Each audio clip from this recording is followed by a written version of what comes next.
Hello students, welcome back to your channel. कैसे हो आप सब? आई होप आप सब बिल्कुल स्वस्थ होगे, मस्त होगे। तो आज के इस वीडियो में हम बात करेंगे कि इंग्लिश में 100 आउट ऑफ 100 आप स्कोर कैसे कर सकते हो। मैं इस वीडियो में आपको पूरा रोड मैप देने वाली हूँ। स्टेप बाय स्टेप मैं आपको बताऊँगी कि आप कैसे छोटे छोटे स्टेप लेके इंग्लिश में 100 आउट ऑफ 100 स्कोर कर सकते हो।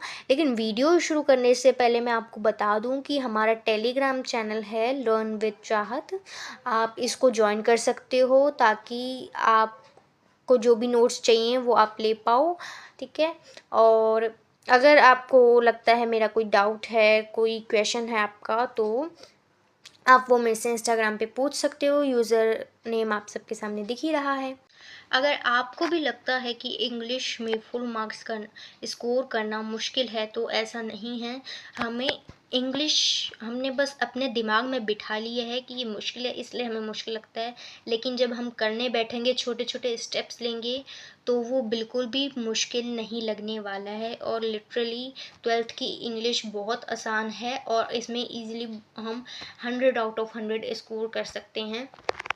मैंने खुद 97% मार्क्स स्कोर किए हैं इंग्लिश में। और ये मेरे जो थोड़े मार्क्स कटे हैं, ये शायद पैसेज में कटे होंगे या फिर आरटीसी में कटे होंगे। ये इन्हीं दो चीज़ों में मेरे मार्क्स कटे होंगे। और ये मैं आपको बताऊंगी भी कि ये रह क्यों गए आगे। तो स्टेप 1 क्या रहने वाला है आपका? सिलेबस। देखो, कोई भी सब्जेक्ट उठा रहे हो, पहले उसका सिलेबस पता करना है। ठीक है। फ्लेमिंगो के कितने चैप्टर्स हैं ये पता लगाओ। विस्तास के कितने चैप्टर्स हैं। अच्छा, राइटिंग सेक्शन में क्या क्या आने वाला है, कौन कौन सी राइटिंग आएगी। ठीक है। और पैसेज कितने नंबर के आने वाला है ये पता लगाओ। आपकी इंग्लिश की मैं अगर बात करूँ तो लिटरेचर 40 मार्क्स की है ये दोनों बुक्स। इसमें 27 मार्क्स की फ्लेमिंगो है और 13 नंबर की इसमें विस्तास है। ठीक है। क्रिएटिव सेक्शन आपका 18 मार्क्स का है और पैसेजेस जो है वो आपके 22 मार्क्स के हैं। ठीक है। तो ये आपको क्या करना है, सिलेबस सबसे पहले पता लगाना है। सिलेबस पता लगा लिया, अब पेपर पैटर्न को एनालाइज करो। अभी का जो सैम्पल पेपर है वो उठा के देखो, पेपर पैटर्न कैसा है, पिछले उठा के देखो, पता तो लगे पढ़ना क्या है। पढ़ना क्या है, चैप्टर तो पढ़ लिया, क्वेश्चन किस तरीके से पूछे जाएंगे ये पता चलेगा। जैसे हमने इंग्लिश का पेपर उठाया तो उसमें सेक्शन 1 सेक्शन ए किस चीज़ का है, उसमें पैसेज का है। और पैसेज कितने नंबर के हैं? 22 नंबर के हैं, जिसमें एक पैसेज 12 नंबर का है और एक पैसेज जो है वो 10 नंबर का है। ये वाला जो डिस्कर्सिव पैसेज हो सकता है और मतलब फैक्चुअल पैसेज भी पूछे जा सकते हैं आपसे। सेक्शन बी हमारा क्रिएटिव राइटिंग सेक्शन होने वाला है। तो वो कितने मार्क्स का आ रहा है? वो 18 मार्क्स का आ रहा है। ये देखो आप उसमें, तो 18 मार्क्स में क्या क्या पूछा जा रहा है वो देखो। 4 नंबर का नोटिस है, अच्छा 4 नंबर का इनविटेशन है, वो लेटर है 5 नंबर का, और 5 नंबर का रिपोर्ट राइटिंग या फिर आर्टिकल है। तो ऐसे आप देखो कि क्या पूछा जाने वाला है। ठीक है। सेक्शन सी देखो कि आपकी सेक्शन सी में क्या पूछा जाने वाला है। उसमें लिटरेचर हुई, लिटरेचर से कैसे क्वेश्चन पूछे जाने वाले हैं। आरटीसी पूछा जाएगा। ठीक है। फ्लेमिंगो से भी, विस्तास से भी 16 नंबर का ये आएगा। उसके बाद अब देखो कि शॉर्ट क्वेश्चंस कितने मार्क्स के हैं, लॉन्ग क्वेश्चन कितने मार्क्स के हैं, कितने हैं, ये चीज़ आप देखो। और अब जो स्टेप 3 है, हमारे स्टेप 3 रहने वाला है, मैं बता रही हूँ आपको कि ये जो स्टेप 3 रहने वाला है ये बहुत ही क्रूशियल स्टेप है। चाहे आप 12th की इंग्लिश के लिए प्रिपेयर कर रहे हो, चाहे आप एसएससी इंग्लिश प्रिपेयर कर रहे हो, सीयूईटी के लिए प्रिपेयर कर रहे हो, एनसीईटी के लिए प्रिपेयर कर रहे हो, किसी भी कॉम्पिटिटिव एंट्रेंस एग्ज़ाम के लिए आप प्रिपेयर कर रहे हो, ये वाला आपका स्टेप बहुत क्रूशियल रहता है इंग्लिश को लेके। क्योंकि जब हम स्कूल से निकलते हैं तो हमें लगता है कि हमने इंग्लिश में पूरी, मतलब हमने इतने साल स्कूल गए, हमने इंग्लिश में पढ़ा क्या, जब हमारे पेपर देख के हमारे मतलब पसीने छूटने लगते हैं। तो आपको क्या करना है, शुरू से ही वोकैबलरी अपनी एनहेंस करनी है। रोज़ कुछ ना कुछ 5 से 6 वोकैबलरी या 10 वोकैबलरी, जितनी आपकी कैपेसिटी है उतनी वोकैबलरी आपको लिख लेनी है अपनी एक नोटबुक में, ठीक है। उसकी हिंदी लिख लेनी है, सिनोनिम वगैरह लिख लेना है आपको, और इतना सिर्फ करोगे तो भूल जाओगे। अपनी डेली लाइफ में उसको यूज़ करना है, बोलना होगा आपको डेली, आपको वो वर्ड्स बोलने होंगे जब ही याद होंगे, वरना याद नहीं होंगे। और आपको ग्रामर, आपकी ग्रामर पहले से अच्छी है तो ठीक है, नहीं तो ग्रामर को भी रोज़ 15 से 20 मिनट की वीडियो देख के, इतनी वीडियो ज़्यादा बड़ी नहीं, मतलब क्योंकि और भी सब्जेक्ट्स हो जाते हैं, तो इसको भी हमें लेके चलना होगा। रोज़ अपने 1 से 2 टॉपिक क्लियर करते चलो इंग्लिश के स्टार्टिंग से ही, क्योंकि इंग्लिश में हमने चैप्टर पढ़ लिया, उसमें भी हमें अगर लिखना है, बताना है हमने चैप्टर में पढ़ा गया, तो हमें ग्रामर का यूज़ पड़ेगा, वोकैबलरी का यूज़ पड़ेगा। हमने पढ़ लिया और हम लिख ही ना पाएँ तो फिर तो हमारे पढ़ने का भी कोई फ़ायदा नहीं होगा। इसलिए ये 3rd स्टेप बहुत ही क्रूशियल है। बच्चों को पैसेज समझ ही इसलिए नहीं आता है क्योंकि उनकी वोकैबलरी जो होती है वो कमज़ोर होती है, उनकी जो ग्रामर होती है वो अच्छी नहीं होती है। इसी वजह से हमारे पैसेज में मार्क्स नहीं आ पाते हैं।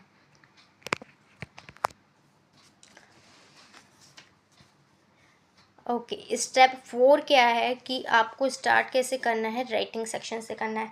अब राइटिंग सेक्शन से मैं आपको स्टार्ट करने के लिए क्यों बोल रही हूँ, क्योंकि हमें पता है हमारा नोटिस रहने वाला है, ठीक है, हमारा इनविटेशन रहने वाला है, और लेटर रहेगा। लेटर 2 टाइप के होंगे, एक जॉब एप्लीकेशन होगा, एक लेटर टू एडिटर होएगा, और हमारा रिपोर्ट या आर्टिकल रहेगा, राइट। तो हमें पता ही, हमने पता कर लिया ये कितने कितने मार्क्स के आएंगे, ठीक है। 18 नंबर का हमारा राइटिंग सेक्शन आने वाला है, और इनमें, इन सभी में फिक्स्ड लाइंस होती हैं। फिक्स लाइंस, अगर आप कुछ फिक्स लाइन को याद कर लेते ना, और 1-2 लाइन अपने पास से जोड़ के आ जाओ, मतलब लेटर और रिपोर्ट में तो थोड़ा और लिखना ही पड़ेगा, आर्टिकल में भी, लेकिन नोटिस और इन्विटेशन में तो स्पेशली, तो आप 16 नंबर तो आराम से स्कोर कर सकते हो, बहुत आराम से राइटिंग सेक्शन में, बल्कि पूरे भी कर सकते हो। आपकी कैपेसिटी कितनी है आप पे डिपेंड करता है। और कभी भी देखो, ये मत सोचना कि मेरे कम मार्क्स आ रहे हैं तो मैं तो कर ही नहीं सकता। दिमाग सब में होता है, बस लगाने की ज़रूरत होती है। जब आपने सोच लिया तो आप कर लोगे, चाहे आप पढ़ाई में अच्छे हो चाहे बुरे हो, कि आप कर लोगे।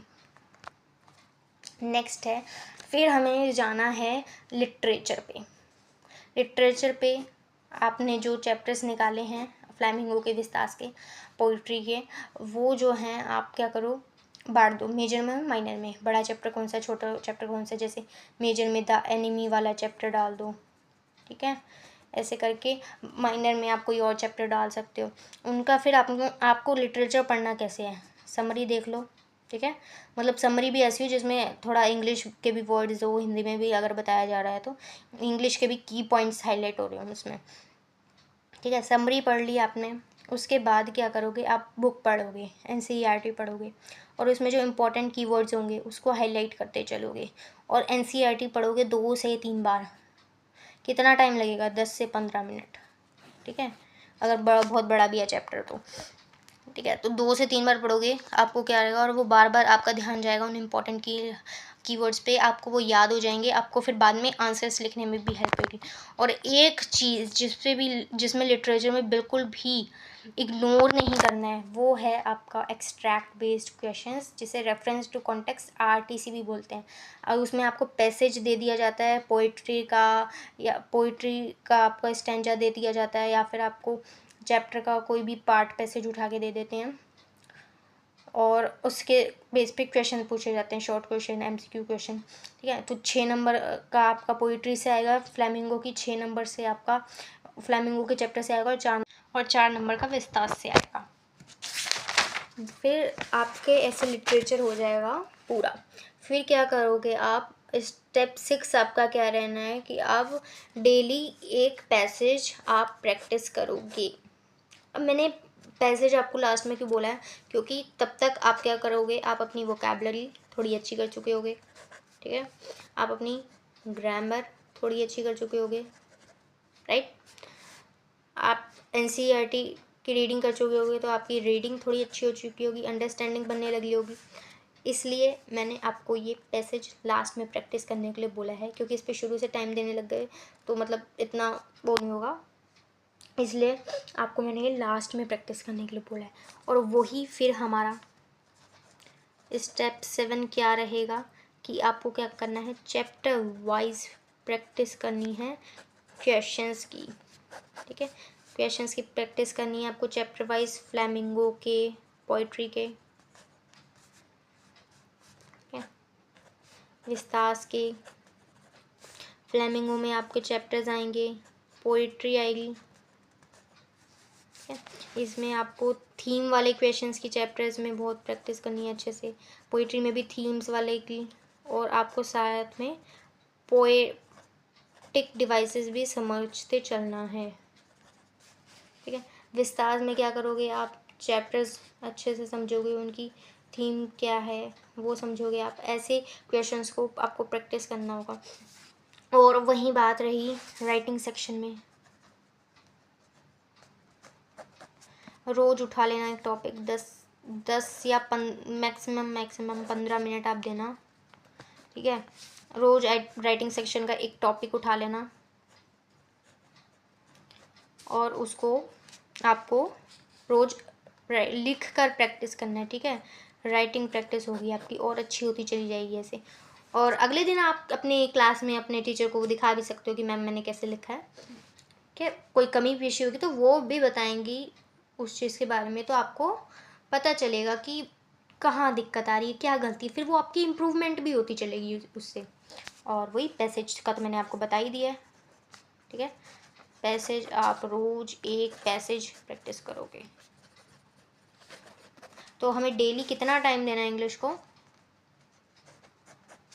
टोटल 40 मिनट से 1 घंटा देना है, ठीक है।